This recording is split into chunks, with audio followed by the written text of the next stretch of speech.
En Côte d'Ivoire, la politique politicienne fait habituellement la une des médias et des conversations sur les réseaux sociaux et dans les quartiers. Et du coup, on a tendance à oublier l'économie et notamment l'actualité du très stratégique secteur du cacao dont le pays est le premier producteur mondial.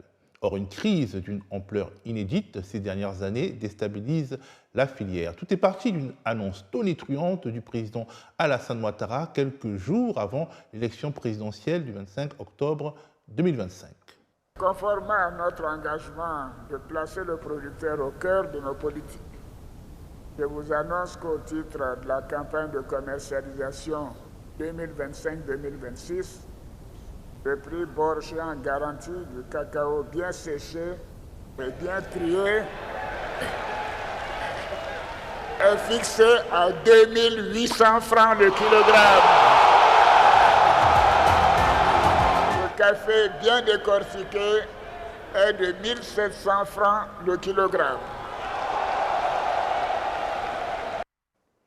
Youyou, ferveur et folklore préélectoral. Alassane Ouattara rejouait la geste du premier président du pays, Félix Houphouët-Boigny, dont il avait été le Premier ministre durant les dernières années de son long règne. Houphouët-Boigny, lui-même cacaoculteur, qui avait bâti sa légende politique sur son identité de président planteur et qui chaque année annonçait à son bon peuple de paysans les prix garantie du café et du cacao en répétant de sa voix nasillarde une sentence légendaire: le succès de ce pays repose sur l'agriculture. L'actuel numéro 1 ivoirien ne s'est pas privé, dans son discours triomphaliste aux planteurs, de mettre en avant une forme de progression dans le prix concédé par l'État aux cultivateurs. Voyez-vous, en 2023, il y a 2 ans, nous avions fixé le prix à 1000 francs. Et ensuite, en octobre 2024, nous l'avions fixé à 1800. Et cette année, nous sommes à 1000 francs de plus, à 2800. Bonne campagne à chacune et à chacun de vous. Il faut savoir que les années d'avant, les producteurs ivoiriens s'étaient plaints. De quoi s'étaient-ils plaints? Ils s'étaient plaints de prix pas bons et ils avaient menacé d'entrer en grève parce que justement les prix auxquels leur cacao était acheté étaient beaucoup trop bas par rapport aux cours mondiaux, les comparant souvent aux prix en vigueur dans d'autres pays. Il fallait leur vendre du rêve, ce qui a été fait, sauf que moins de 3 mois plus tard, c'est le cauchemar. Des dizaines de camions stationnés ici, avec chacun 40 tonnes de fèves de cacao de cargaison qui attendent. Et autant de producteurs ivoiriens qui ne sont pas payés. Le prix du cacao a été fixé par le Conseil Café Cacao début octobre à 2800 francs CFA le kilo. Un montant record applaudi par les planteurs. Mais le marché s'est depuis retourné. Le SYNAPSI, un syndicat qui représente les cacaoculteurs, accuse le Conseil Café Cacao, ou CCC, qui régit toute la filière, de ne pas avoir fait les bons choix. Malheureusement, aujourd'hui, le cacao est baissé sur le marché mondial, ce qui se trouvait que par leur faute, ils n'avaient pas vendu assez de cacao, puisque c'est la vente anticipée. Les gars vendent le cacao par l'anticipation. Il y a aujourd'hui plus de 700 000 tonnes bloquées dans la main des paysans. Ils ne savent pas quoi faire. Acculé, le directeur général du CCC a pris la parole ce mercredi et pointé du doigt les exportateurs qui refuseraient désormais d'acheter le kilo de cacao au prix légal de 2800 francs. Je voudrais leur demander de se ressaisir. Qu'est-ce qui n'a pas marché? C'est ce dont on va parler dans cette édition de Déchiffrer l'écho, la verticale écho de l'émission Décrypter l'Afrique.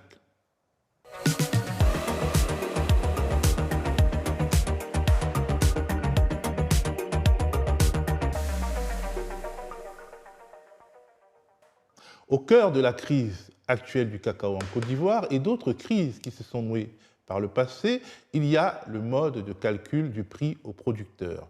2 systèmes cohabitent dans le monde. Le système libéralisé qui a cours au Libéria, en Guinée ou au Cameroun. Dans ce système, les paysans sont soumis aux fluctuations des cours du marché. Quand les prix montent, ils se réjouissent. Quand les prix chutent, il n'y a pas de soupape de sécurité.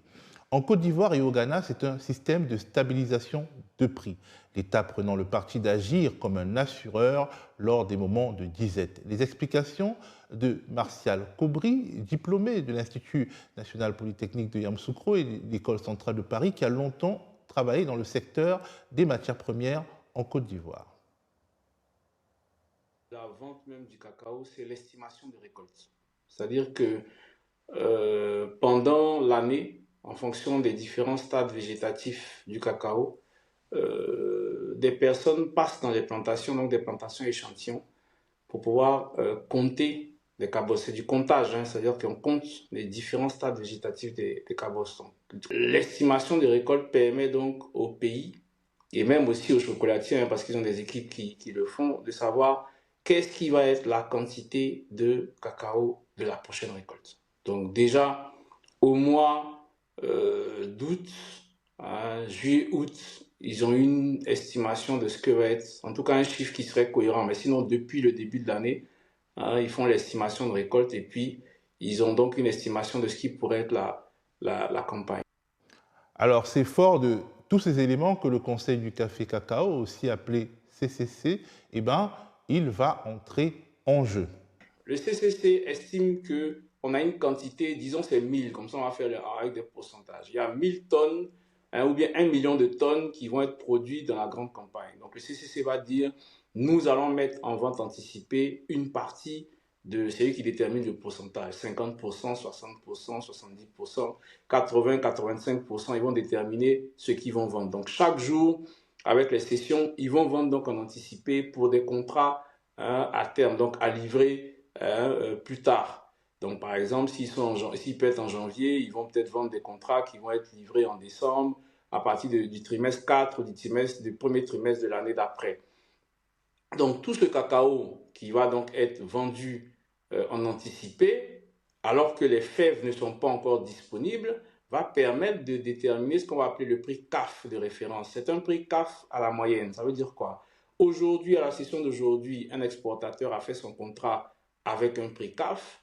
Demain, il y a un autre qui en fera un autre. Le marché peut soit être à la hausse, soit à la baisse. Mais quand ils font la session, les différentes sessions de vente, quand ils ouvrent les ventes, on va faire donc un prix moyen pondéré en fonction des sommes qui ont été obtenues dans cette vente à anticiper et des quantités qui ont été obtenues, et on va donc avoir ce qu'on va appeler le prix CAF de référence. Et à partir de ce prix CAF de référence, il va découler donc les différentes taxes qui doivent être payées et impôts qui doivent être payés donc dans la filière, la parafiscalité et tout, et on va déduire donc le prix qui sera le prix payé au producteur. Alors le prix au producteur est donc un prix décidé par le politique, mais qui ne doit pas s'affranchir de la réalité du marché. Selon de nombreux observateurs, le pouvoir Ouattara a décidé, en octobre dernier, d'annoncer un prix surévalué par rapport au marché. Je pense, à mon niveau, que le prix CAF de référence a été surestimé. Des fois, il est sous-estimé, mais cette fois, il a été surestimé pour fixer un prix au producteur qui est celui qu'on a eu, qui en tout cas était complètement décalé avec ce qui pourrait être la réalité. On a vu que le Ghana, je regardais un peu, je pense que le Ghana était plutôt autour de 2500 et la Côte d'Ivoire est arrivée donc à 2800. De fait, au moment où Alassane Ouattara s'exprime devant des agriculteurs en liesse, il ne peut pas ignorer que les cours mondiaux du cacao avaient atteint un pic en janvier 2025, puis avaient amorcé une tendance baissière assez nette en février, avant de dévisser très fortement à la mi-2025. Pourquoi joue-t-il avec le feu en annonçant le prix très généreux de 2800 francs CFA le kilo? Le PPACI, parti de l'ancien président Laurent Gbagbo, désormais dans l'opposition, a sa réponse à cette question. Le prix du cacao, fixé à 2800 francs CFA le kilogramme au début de la campagne, est intervenu dans un contexte où les cours internationaux du cacao étaient déjà orientés vers la baisse. Cette décision, loin de s'appuyer sur une analyse économique durable, semble avoir eu pour principal objectif de séduire les producteurs dans un contexte préélectoral en vue de l'échéance présidentielle de 2025. La preuve de la fragilité est apparue rapidement En effet, un mois seulement après son annonce, les cargaisons de cacao ont commencé à être refoulées dans les ports ivoiriens, révélant l'absence de mécanismes d'accompagnement capables de soutenir les prix sur la durée. Pourquoi des cargaisons de cacao sont-elles donc bloquées ou refoulées dans les ports ivoiriens? De manière assez schématique, le cacao acheté en anticipé par les grosses multinationales qui abondent leurs filiales locales peut sortir du pays sans problème. Mais il y a deux autres cas de figure. Premièrement, les fèves préachetées théoriquement par des coopératives locales qui ne parviennent pas à payer les agriculteurs qui leur ont fait confiance. On a des soucis. Il y a mon enfant qui est à l'hôpital. Donc vraiment, chercher des moyens pour que vous nous payiez. Les enfants là ne sont pas allés à l'école. C'est vrai, vous avez raison. Il y a des obligations. Les problèmes vont se régler bientôt. Comment de tels défauts de paiement peuvent-ils être possibles? Écoutons les explications de Martial Cobry. 800, le prix du cacao, 10 tonnes, ça fait 28 millions. 20 tonnes, 56 millions. C'est compliqué pour les opérateurs locaux d'avoir les financements pour le faire. Donc c'est pour ça que certains producteurs disent qu'on a récupéré leur cacao et qu'on leur a donné des papiers. Donc effectivement, c'est comme si c'était du dépôt-vente de la coopérative. Elle va vendre le cacao et revenir plus tard payer donc ces producteurs-là. De fait, ni les banques locales ni les chocolatiers ne se précipitent pour préfinancer les coopératives exportatrices qui ont bénéficié des dépôts-ventes des paysans, parce que les prix sont considérés comme trop élevés au regard des cours internationaux du cacao, parce qu'on peut se fournir moins cher dans d'autres pays qui se sont ajustés sur des cours mondiaux à la baisse, et aussi parce que les chocolatiers sont très loin d'être asphyxiés, car de nouvelles habitudes ont été imposées ces dernières années par les professionnels du chocolat face à une flambée des cours qui semblait structurelle, notamment en raison des effets du réchauffement climatique. De nombreux fabricants ont discrètement changé leur formule en réduisant les quantités, en augmentant les prix, mais en diminuant surtout la teneur en cacao. D'autres ont été plus radicaux en fabriquant un vrai faux chocolat. Des tablettes de chocolat dans ce supermarché. Un nouveau venu, le Choviva, le seul dans ce rayon sans cacao. Ce client ne connaissait pas ce produit. Au moment de goûter, il est un peu sceptique. Voilà. Donc c'est sans cacao. Sans cacao. Mais finalement... C'est moelleux, c'est déjà important. Non, c'est un bon produit, je trouve. Tous sont unanimes. Pas trop sucré. Enfin... Pour du chocolat, forcément un peu, mais honnêtement, on ne fait pas la différence. Son secret de fabrication se trouve dans cette usine en Alsace. En apparence, il a tout d'un chocolat, mais dans la recette... C'est à base de graines de tournesol et de pépins de raisin qui ont été torréfiés et fermentés comme les fèves de cacao. Le gouvernement ivoirien et son conseil du café cacao, en faisant grimper les prix aux producteurs dans la fièvre préélectorale, n'ont peut-être pas pris assez en compte ce qui peut être considéré comme une modification du rapport de force au profit des industriels. Mais revenons en Côte d'Ivoire et parlons de la part de fèves, environ 20% du total qui doit être vendu sur le marché spot, au jour le jour, en dehors de la garantie relative offerte par le système de vente anticipée. Ces fèves-là ne peuvent trouver preneur que dans des conditions spécifiques. On a 70%, 80%, 85% qui est déjà prévendu. Donc ce cacao-là, il n'y a pas de problème pour lui. Pas de problème d'exportation, il est déjà prévendu, les gens ont leur contrat, tout est déjà OK. Ce qui va se passer, c'est que c'est la partie qui n'est pas vendue. Cette partie qui n'est pas vendue sera vendue au cours, parce que c'est en spot que ce sera vendu au cours.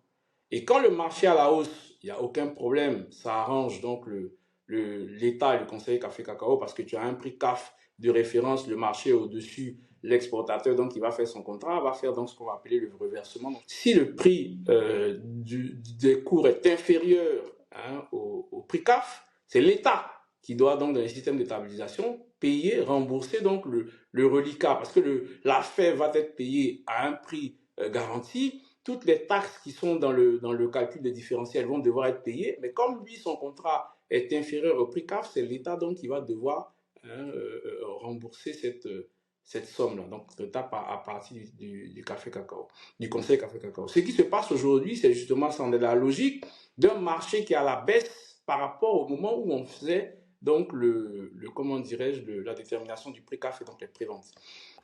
En gros, et d'un point de vue théorique, pour que ces fèves restantes puissent être achetées au prix aux producteurs proclamé par le gouvernement, il faut que ce dernier subventionne les exportateurs en passant par le Conseil Café-Cacao. Le Conseil Café-Cacao qui est censé avoir collecté un trésor de guerre dans les périodes où le prix aux paysans était sous-évalué par rapport aux cours mondiaux. Mais ça, c'est théorique, parce que toute une procédure très administrée préside aux ventes de cacao. Il faut que les exportateurs achètent les contrats auprès du CCC et qu'un document administratif, le connaissement, soit édité afin que la production stockée dans des camions ou dans des hangars soit déplacée vers les bateaux et définitivement exportée. Et c'est à ce niveau-là que les blocages se sont multipliés ces dernières semaines et ont engendré des scènes chaotiques dans les ports d'Abidjan et de San Pedro. À qui la faute? Au Conseil du Café Cacao, on accuse les exportateurs qui ne joueraient pas le jeu. Je demande de se ressaisir. Ce n'est pas la bonne direction qu'on prend quand on essaye de demander à ce qu'on diminue le prix aux producteurs. C'est eux les acteurs premiers de la filière. Sans planteurs, il n'y a pas de cacao, il n'y a pas de chocolat.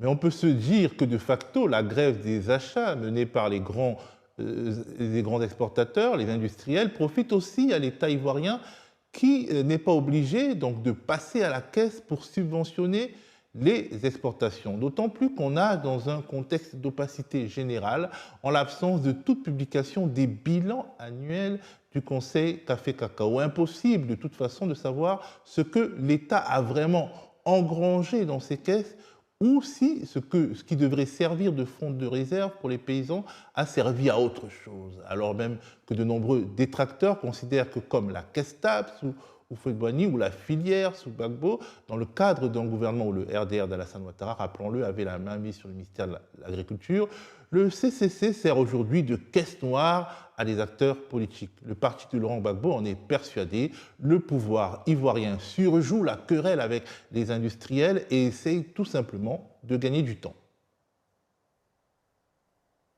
Il est constant que les deux précédentes campagnes, 2023-2024 et 2024-2025, ont enregistré une embellie des cours mondiaux sans commune mesure avec les prix d'achat bord-champ appliqués aux planteurs. Il en a résulté mécaniquement de grosses plus-values enregistrées par l'État.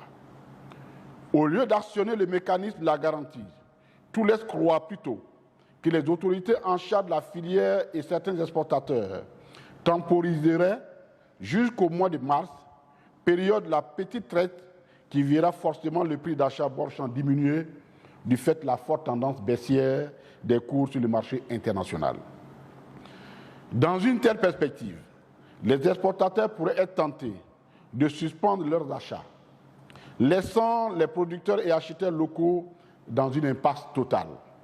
Il ne s'agit ni plus ni moins que de manœuvres spéculatives au détriment des planteurs.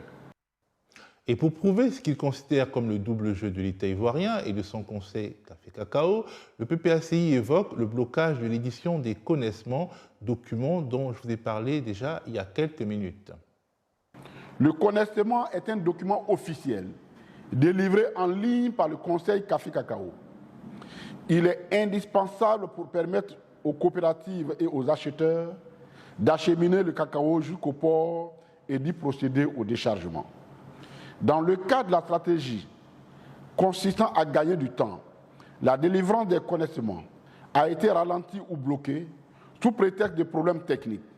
Ce même argument a d'ailleurs été utilisé par le directeur général du conseil Café-Cacao pour qualifier d'illégaux les camions stationnés aux abords du port, alors même qu'ils transportent une production issue d'une campagne officiellement ouverte.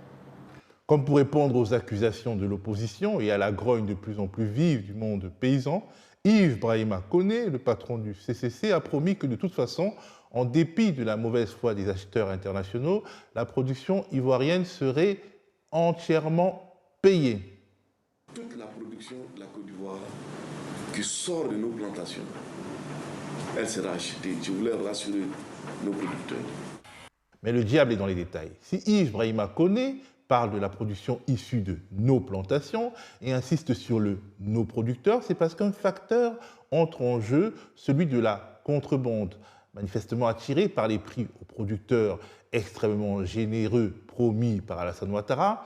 Des cacaoculteurs du Ghana voisin auraient déplacé leur production en Côte d'Ivoire pour bénéficier d'un différentiel avantageux. Au sujet des fèves qui n'ont pas trouvé acheteur et restent donc entre les mains des producteurs et des coopératives, le gouvernement ne reconnaît que 123 000 tonnes, tandis que les syndicats évoquent 700 000 tonnes d'invendus, soit 6 fois plus à peu près. D'où vient ce surplus? De la contrebande, selon le gouvernement, et ce n'est pas forcément faux. Au Ghana, c'est 2500 et en Côte d'Ivoire, c'est 2800. Il y a eu beaucoup de cacao du Ghana qui est rentré en Côte d'Ivoire. Donc, tu dis que tu vends une partie de ta récolte à 2800, c'est déjà prévendu, mais tu ne détermines pas chez qui on doit le prendre. Donc, tout le cacao qui rentre dans le pays fait que la part que tu penses avoir vendue de ton estimation de récolte, qui est environ, je dis 1000, tu penses que tu as vendu 80%, mais au final, ça peut être 60% ou 50%, je dis n'importe quoi, de tout le cacao qui sera disponible dans ton pays du fait du prix que tu détermines. Par exemple, quand le prix est plus bas que l'extérieur, le cacao sort de Côte d'Ivoire, donc c'est comme si tu as vendu du cacao d'une certaine quantité. Au final, tu n'as pas ce cacao, les gens ne peuvent pas honorer leur contrat parce que le cacao est parti un peu dans les différents pays limitrophes. Ce phénomène de vase communicant entre la Côte d'Ivoire et le Ghana, qui n'est absolument pas nouveau, même l'opposition le reconnaît, tout en accusant quand même. Les producteurs des pays limitrophes ont pu franchir le cordon douanier ivoirien, particulièrement en regardant quand il s'agit de mouvements contraires, sachant que l'arrivée de ce cacao sur le marché ivoirien engorgerait le circuit ivoirien au point de léser les planteurs locaux.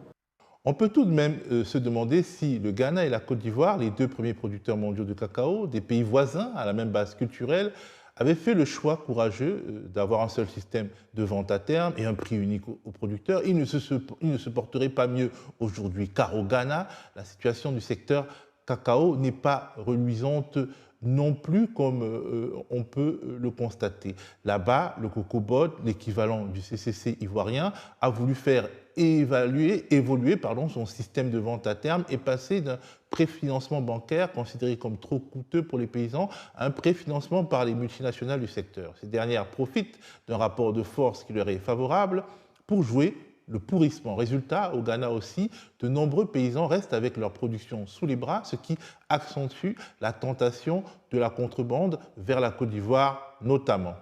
Difficile de ne pas penser que les 5 grands géants mondiaux du négoce du cacao, l'américain Cargill, le suisse Barry Callebaut, les français Touton et Sugden et le singapourien Olam ne jouent pas quelque part cette carte du pourrissement pour faire exploser les systèmes stabilisés et administrés de la Côte d'Ivoire et du Ghana afin de laisser la place à un mode de fonctionnement purement libéral qui ne pourra que faire grandir leur emprise sur le secteur. Ils y ont d'autant plus intérêt que ces dernières années, Abidjan et Accra s'étaient lancés dans ce qu'on pourrait appeler une sorte d'OPEP du cacao, une alliance représentant plus de 60% de la production mondiale et qui était parvenue, en suspendant d'un commun accord les ventes des fèves en 2019, à obtenir la mise en place d'un mécanisme visant à garantir aux producteurs un revenu considéré comme décent. Le Ghana et la Côte d'Ivoire ont également poussé pour accélérer la transformation locale de leur production, même si au final, les acteurs locaux du broyage sont souvent en même temps les exportateurs internationaux de fèves à l'état brut. Il reste une question quasiment philosophique. Dans ce qui apparaît comme une bataille sans pitié avec des multinationales sans scrupules, les États africains peuvent-ils se permettre l'incompétence, la corruption ou le mélange des genres? C'est vrai, la Côte d'Ivoire fait face à de gros intérêts, mais cela justifie-t-il de faire de la politique politicienne en annonçant des prix aux producteurs démagogiques pour se défiler après d'une manière ou d'une autre? Cela justifie-t-il cette opacité sur l'utilisation des réserves financières du Conseil du café-cacao qui sont, in fine, le produit de l'effort des paysans? Le débat est ouvert.